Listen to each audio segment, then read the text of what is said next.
Shawn Waggoner with Wilderness Systems Pro Staff. Today we're going to review the Thresher 155 and the Thresher 140. There's been a couple of individual reviews on either the 140 or the 155. So today I wanted to walk through the features and compare the 140 to the 155 and talk about where the differences are. So we're going to start at the bow and work our way back. So at the bow and the stern of the Thresher are big molded in handles, not cloth or fabric, just molded in heavy duty plastic. So you're not going to snag anything on them, and you're really going to be able to pick the boat up and handle it, pretty easily. Down both the front and the back sides is the new safety reflective ribbon that if you want to attach gear to it. Fish bag for the front, you can take it, clip it on. It is reflective, so at nighttime or limited light, it does help illuminate the boat a little bit. Then you've got the large bow hatch and bow hood here. Very large. It has two scupper holes in the bottom with scupper plugs, so this way you can seal it up and keep it dry, use it for dry storage, or if you're just using it for other areas and it might get wet, going through bigger water, you can pull the scupper plugs out and it definitely will drain. On top of the bow hood here, you have the paddle park. So if you have the paddle, you can just slide that right underneath and stow it. Big heavy duty rubber latches, for securing it and tying it down. Getting to this is pretty easy. You can either just lean forward, maybe up on your knees depending on your balance, or what some people will do is actually just put their legs on either side and just shimmy up a little bit.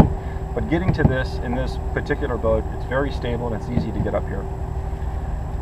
Behind the bow hatch is the new FlexPod OS. So the OS is oversized. So this is where you can keep your forward electronics, your depth finder, fish finder, GPS combos. Has room on the bottom for mounting your transducer, electronics on the top, and inside is where you would stow your battery and all the wires. So it's completely self-contained. There is inside here a recessed area that allows a transducer clear line of sight to the bottom, completely unobstructed. But the hull of the boat actually comes down further so that the transducer is protected. So if you do get over some rocks or an oyster bed, some area where you're going to hit some sort of obstruction coming in, the transducer is fully protected. So it's a really nice design, the fact that you can protect the transducer and still have clear line of sight to the bottom. And it secures down two big heavy duty latches, so it will not come out. You can roll over, get through big surf. Everything is fully secured in here. The foot controls are the new foot controls with the toe controls for the rudder. So instead of the traditional slide tracks where your feet will go in and out to control the rudder, with the toe controls, it's more like a gas pedal. You just rotate your feet forward and you turn the rudder left to right. On either side of the Thresher, you've got built-in gear track, and there's also gear track behind the seat around the rear tank well. The center hatch, big oversized center hatch as well, has gear track in the front, so you can mount either another rod holder, more electronics, lots of different options. Adjustable bungee cord, you can slide things underneath this. This is really, really handy. Slide a VHF or tools or pliers you can put underneath that bungee and hold it while you're on the water. So the nice big oversized hatch access in, and there's actually a rod holder that's available from Harmony that secures down in here. So when you're coming back in through heavier waves through the surf, you just slide the rods down inside, snap them into the rod holders, and then close up the hatch, and then you're ready to go. So between the front hatch with the FlexPod OS and the center hatch, you can pretty much secure all of your tackle, electronics, your rods, and really have nothing loose inside of the kayak getting through surf and big water. On either side in front of the seat, you've got little storage compartments, protected here as well, so you can slide stuff underneath. It'll stay captive. So next is the seat. This is the Air Pro Phase 3 seat from Wilderness. You have thigh controls to control the front for height. You've got a strap here that helps control the height of the seat back, and then the cinch straps on the side for controlling fore and aft. So the seat is very, very adjustable. You can just control the straps, adjust it down. If the seat is too high, pull this strap here, cinches it down. So you really have full control over the seat, where you want the support on your back, and there's plenty of room underneath. So any water does get in the boat, it just goes right down into here, and it definitely stays very, very dry.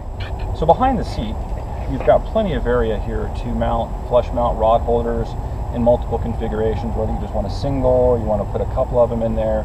You've got options to completely customize, this rear deck area behind the seat in the Thresher.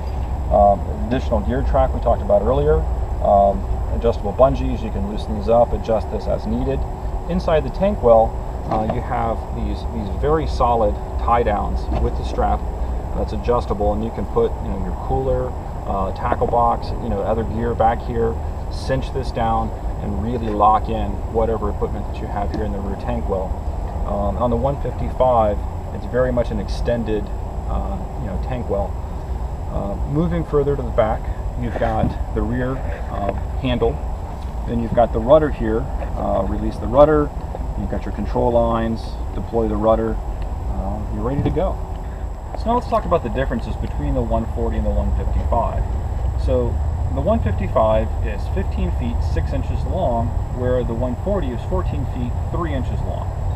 The width on the two, the 140 has a 28 3/4 inch width, and this is 30 inches. So it's about 1.25 inches wider than the 140. On the 155, you've got about 6-7 inches extra space here between the front of the bow hatch and the front handle. You can see the differences here where some of that space is made up. Coming back, they're very much equal. You do have an extra inch to 1.5 inches distance between the seat and the center hatch on the 155 over the 140. You can see the gap. The leg room is going to be the same in either one, so even if you're tall, long-legged, like myself, you still have plenty of leg room in either boat. Working our way back, the other big difference between the 155 and the 140 is in the rear tank well. You've got about another 6-7 inches stretch tank well on the 155, so you have a little extra storage capacity there over the 140. So the 140 is a touch narrower, a little shorter. It's also a little bit lighter at 75 pounds. The 155 is 80 pounds.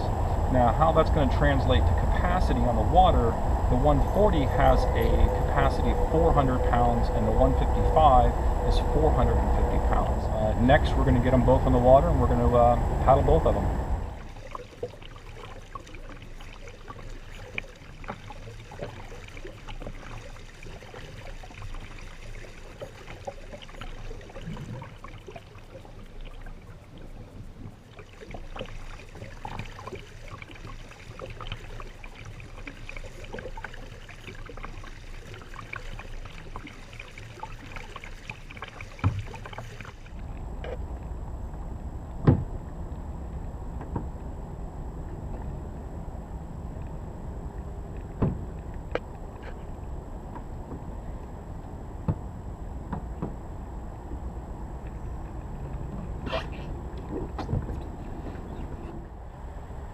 Surprising.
So earlier we talked about the FlexPod OS and how the transducer, when you mount on the bottom, is protected on the hull. Here we've got the boat up on its side, and you can see this area here underneath the hull. And the black, this is the bottom of the FlexPod OS.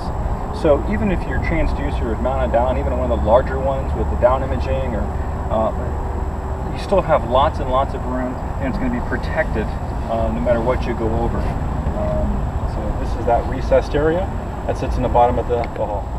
So now that we've had a chance to paddle both the 140 and the 155, there's definitely a couple of unique things to each of the boats. Both of them are just incredibly well laid out and great fishing kayaks.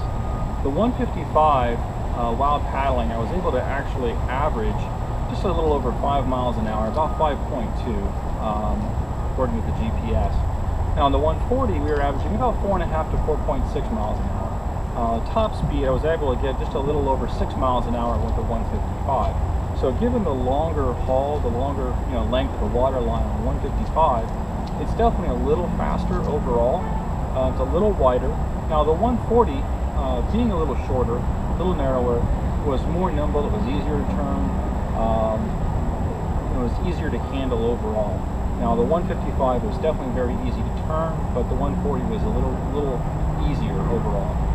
Now, one of the things I noticed is, being a bigger individual like myself, the 155, that extra capacity, that extra 50 pounds, kept the 155 a little higher out of the water, so I didn't have as much bow wake at higher speeds.